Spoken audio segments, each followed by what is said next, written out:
Welcome to Pankaj Sharma classes. आज की class में अब हम करने जा रहे हैं एक्सरसाइज 1.1 रियल नंबर्स का क्वेश्चन नंबर 2।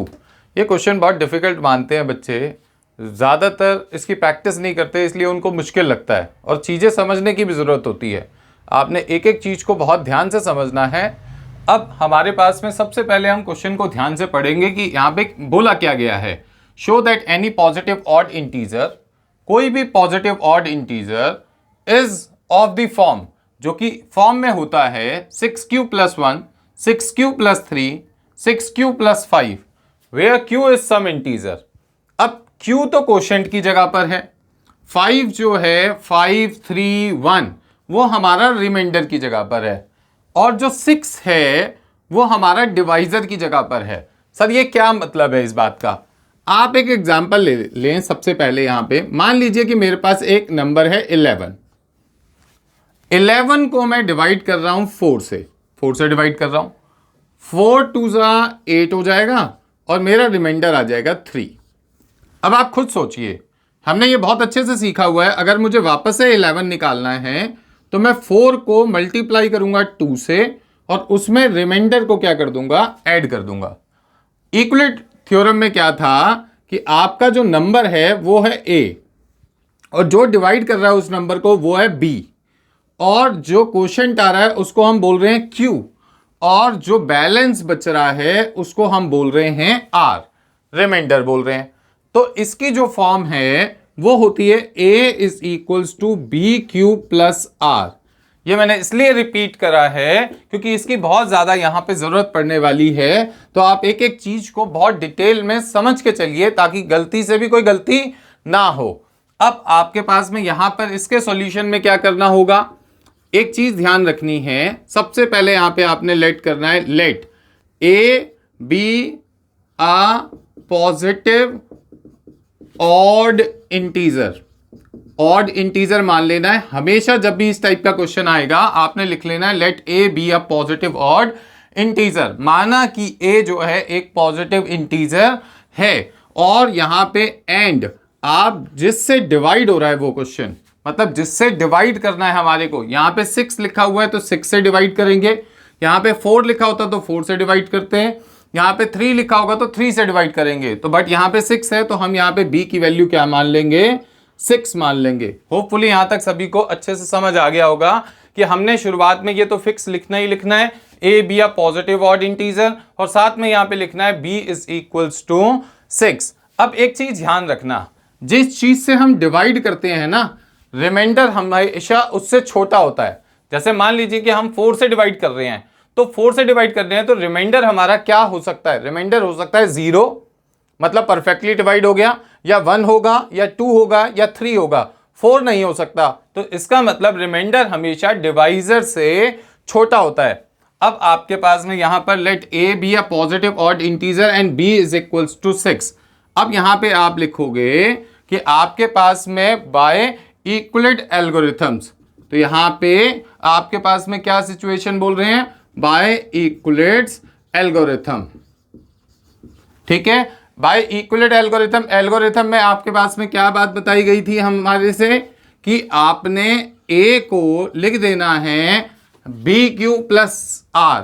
तो b की जगह यहां पे क्या है 6 और q लिख देंगे और प्लस में क्या लिख देंगे, r लिख देंगे। बात क्लियर हो गई यहां पर। अब यहां पे साथ में कॉमा डाल के ये लिखेंगे q एंड r, क्लियर है, is equals to some integer, मतलब ये कोई ना कोई नंबर्स हैं, इंटीजर्स, हमने इनको बता दिया। अब समझिए कि अगर हम किसी चीज को 6 से डिवाइड कर रहे हैं, अगर हम किसी चीज को 6 से डिवाइड कर रहे हैं, मान लीजिए कि आप a को डिवाइड कर रहे हो 6 से, तो आपके पॉसिबल रिमाइंडर्स क्या हो सकते हैं, तो यहां पे लिखेंगे हियर पॉसिबल रिमाइंडर्स आर 0, 1, 2, 3, 4 और 5। और का मतलब है जब आप 6 से डिवाइड करोगे तो इनमें से कोई एक रिमाइंडर निकल के हमारे सामने आएगा, इनमें से कोई एक रिमाइंडर निकल के हमारे सामने आएगा। ठीक है जी। अब Q क्या होगा उससे हमें कोई लेना देना नहीं है, Q तो कुछ भी हो, रिमाइंडर हमारा क्या आएगा 0, यहां पे मैं लिख भी देता हूं समझाने के लिए 0 1 2 3 4 और 5। तो ये हमारे पास में पिक्चर आ गई।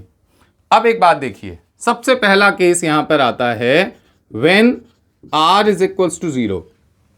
अगर r की वैल्यू 0 होगी तो a की शक्ल कैसी होगी? यहां पे देखिए, ये हमारे पास मेन इक्वेशन है a, इसमें r की वैल्यू 0 पुट कर दो तो a इज इक्वल्स टू कितना हो जाएगा 6q प्लस 0। तो a की जो वैल्यू है वो आपके पास आ गई 6q। दूसरी बात सेम ऐसे ही यहां पे आप करते चले जाओगे। When r is equals to 1 तो a इज इक्वल्स टू आ जाएगा 6q प्लस 1। होपफुली समझ आ गया होगा।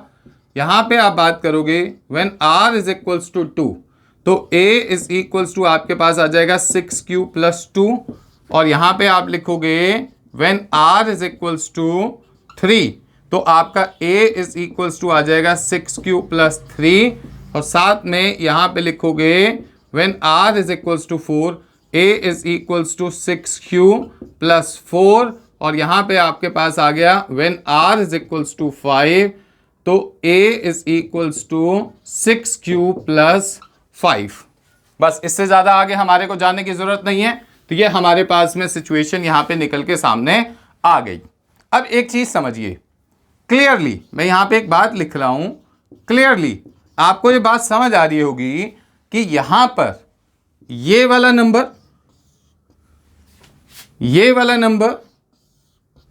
और साथ में ये वाला नंबर, ये तीनों नंबर जो हैं वो 2 से डिवाइड हो रहे हैं। आप देखो 2 से डिवाइड करोगे तो डिवाइड होगा, इसमें से 2 कॉमन आ रहा है तो कॉमन आ जाएगा, तो इसका मतलब ये भी 2 से डिवाइड हो जाएगा। इसमें से भी 2 कॉमन आ रहा है तो ये भी 2 से डिवाइड हो जाएगा। जो नंबर्स हमारे 2 से डिविजिबल होते हैं वो ऑड नंबर तो हो नहीं सकते। तो इसका मतलब clearly a is equals to 6q comma a is equals to 6q plus 2 comma a is equals to 6q plus 4 are divisible by 2। ये हमारे 2 से डिवाइड हो रहे हैं। Therefore these are not odd numbers। ये हमारे odd numbers नहीं होंगे। क्लियरली आपके पास में बात आ गई कि ये डिविजिबल बाय 2 हैं तो ये हमारे पास में odd numbers नहीं होंगे। So